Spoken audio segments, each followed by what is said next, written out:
I mean, there are some great leaders in the church that have only been saved for a little while or are still walking through what it means, or maybe aren't like you and love reading the book of Isaiah over and over again.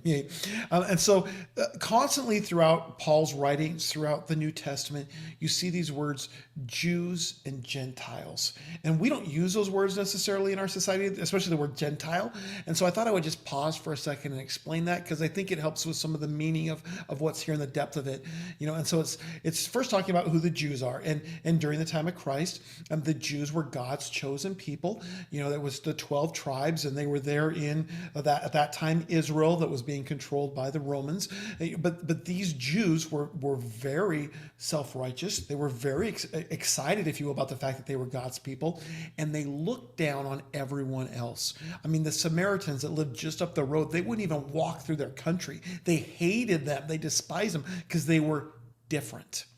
And one of the things that we see happen, and Jesus was a Jew, Jesus walked with the 12 disciples who were Jews. Paul was a Jew, but something happened in the book of Acts where all of a sudden there was this realization that salvation wasn't just for the Jews, but it was for everyone else. And everyone else in the Bible is the word Gentiles.